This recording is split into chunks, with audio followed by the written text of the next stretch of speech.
신라의 여왕들, 권력과 지혜로 나라를 다스린 여벌들.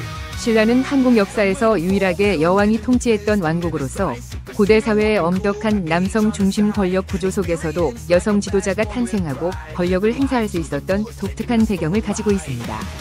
선덕여왕과 진덕여왕은 신라의 역사뿐 아니라 한국 전체 역사에서도 중요한 여왕들로 그들의 통치는 단순히 왕위 계승이 아니라 국가의 정치적, 사회적 발전을 이끌었던 중요한 시기로 평가됩니다. 이들은 지혜와 결단력으로 신라를 안정시키고 번영으로 이끌며 이후 삼국 통일의 기반을 마련하는 데 중요한 역할을 했습니다. 1. 선덕여왕. 한국 최초의 여왕으로 기록된 선덕여왕은 왕위에 오르기까지 많은 도전과 장애를 극복해야 했습니다. 당시 신라는 외적으로는 고구려와 백제의 위협, 내적으로는 진골 귀족 간의 갈등으로 어려운 상황에 놓여 있었습니다. 선덕여왕은 이러한 위기를 기회로 삼아 국정 전반에 걸쳐 혁신을 추진하였으며 신라 사회를 발전시켰습니다. 선덕여왕은 불교를 국교로 장려하고 불교적 가치를 통해 사회적 결속을 도모했습니다. 그녀는 분황사라는 웅장한 사찰을 건립하여 불교의 영향력을 확대했고 황룡사의 부층 목탑을 세웠습니다. 황룡사 부층 목탑은 신라의 국력을 상징하는 구조물로서 외적의 침입을 막고 신라를 수호하고자 하는 그녀의 염원이 담긴 건축물이었습니다. 이 탑은 높이가 80m에 달했으며 당시 동아시아에서 가장 높은 건축물 중 하나로 여겨졌습니다. 선덕여왕은 뛰어난 통찰력과 예지력을 지닌 지도자로 유명했습니다. 그녀와 관련된 세 가지 유명한 일화인 선덕왕지기 3사는 그녀의 예리한 관찰력과 심오한 지혜를 보여주는 사례입니다. 선덕여왕은 남성 중심의 권력 구조 속에서 여성 지도자로서의 새로운 가능성을 열었으며 그녀의 지세 동안 신라는 안정을 되찾고 내부적으로는 귀족 간의 화합을 도모하며 외부의 위협에 대비할 수 있었습니다. 그녀의 통치는 강력한 카리스마와 종교적 정당성을 바탕으로 한 조화로운 리더십의 상징으로 남아 있습니다. 2. 진덕여왕. 선덕여왕의 뒤를 이어 즉위한 진덕여왕은 신라의 두 번째 여왕으로 그녀는 선덕여왕의 정책을 계승하며 나라를 안정적으로 다스렸습니다. 진덕여왕의 재위 기간 동안 신라는 외교적, 군사적 변화 속에서 강력한 중앙집권 체제를 확립해 나갔습니다. 진덕여왕은 김춘추와 협력하여 신라의 중앙집권적 통치 체제를 강화했습니다. 그녀는 진골 귀족들의 힘을 억제하고 중앙정부의 권한을 강화하는 정책을 추진했습니다. 당나라와의 외교 관계를 심화하여 신라의 위상을 높였으며 신라가 삼국 통일의 기반을 다질 수 있는 외교적 환경을 조성했습니다. 진덕여왕은 중국식 위관과 복식을 도입하여 신라의 제도와 문화를 한 단계 발전시켰습니다. 이는 신라가 국제사회에서 문화적, 정치적으로 발전했음을 상징하는 중요한 사건이었습니다. 진덕여왕은 당태종에게 평화를 기원하는 태평송을 헌납했습니다.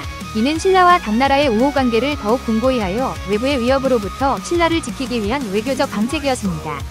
그녀의 외교적 활동은 신라가 동아시아 국제 질서에서 중요한 역할을 수행할 수 있도록 했습니다.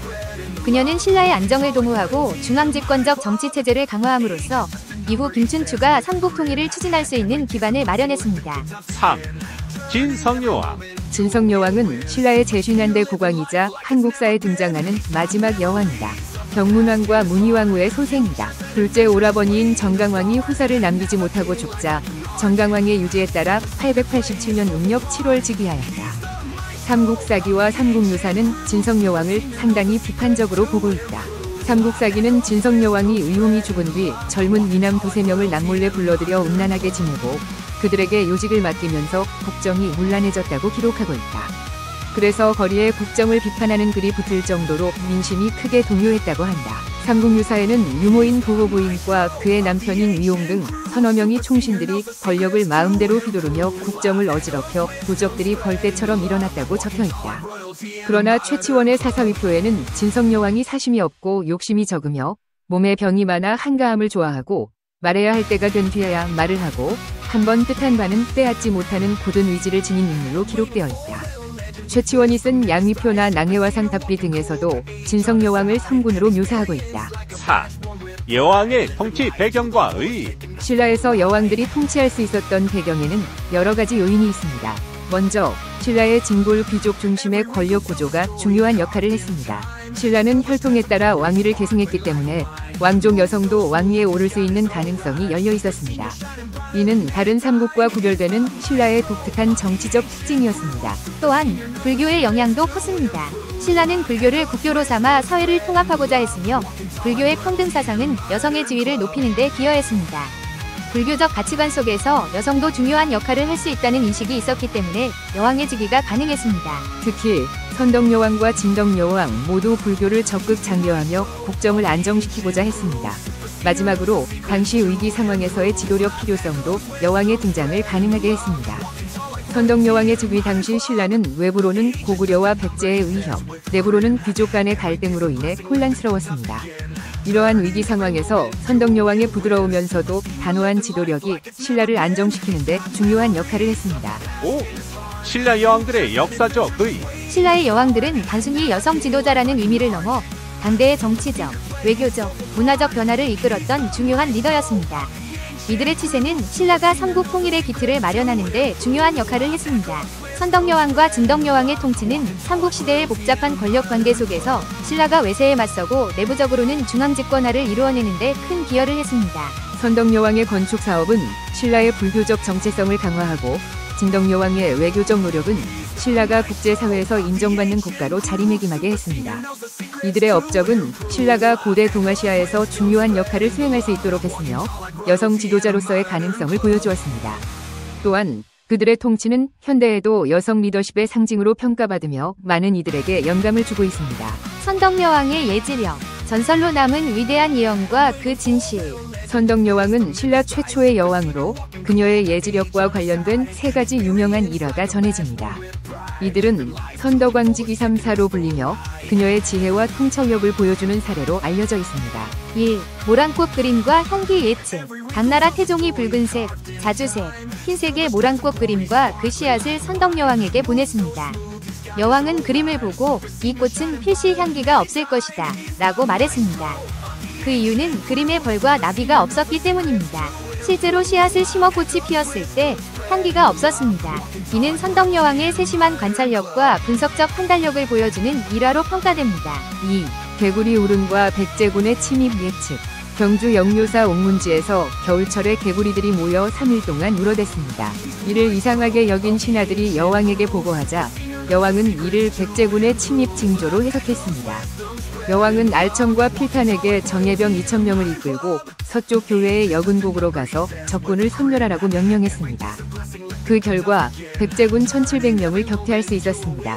여왕은 개구리의 울음과 지명에서 옥문은 여성의 음부를, 여근곡은 여성의 성기를 의미하며 이는 서쪽에서의 적군 침입을 암시한다고 설명했습니다. 3. 자신의 죽음과 묘지 위치 예언.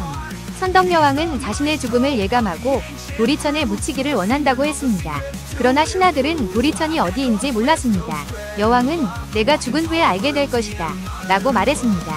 여왕이 사망한 후 도리천이 경주 남산의 능선 이름임을 알게 되었고 그곳에 여왕의 능이 조성되었습니다. 이러한 일화들은 선덕여왕의 뛰어난 지혜와 통찰력을 강조하는 전설로 전해지지만 역사적 사실 여부에 대해서는 논란이 있습니다. 일부 학자들은 이러한 이야기들이 후대에 만들어진 설화일 가능성을 제기하며 당시의 정치적 상황과 여왕의 권위를 강화하기 위한 목적이 있었을 것으로 추측합니다. 따라서 선덕여왕의 예지력에 대한 전설은 그녀의 지혜를 상징적으로 표현한 이야기로 이해하는 것이 적절할 것입니다. 이 비디오가 유용했다면 좋아요와 구독 버튼을 눌러주세요. 건강한 삶을 위한 더 많은 팁을 공유할 테니 계속해서 성필원 채널을 지켜봐주세요. 감사합니다. 철학 증명 문제. 왜 성필원이 세상에 존재해야 하는가? 왜 무가 아니고 유여야 하는가? 세상에 성필원이라는 존재가 없다고 가정해보자. 그렇다면 아무런 법칙도 존재하지 않을 것이다. 결국 법칙도 어떤 것이기 때문이다. 아무 법칙도 존재하지 않는다면 모든 것이 허용될 것이다. 모든 것이 허용된다면 무는 용납되지 않을 것이다. 따라서 무는 그 자체를 용납할 수 없다. 그러므로 성필원은 이 세상에 존재해야 한다. 철학 문제 증명 끝.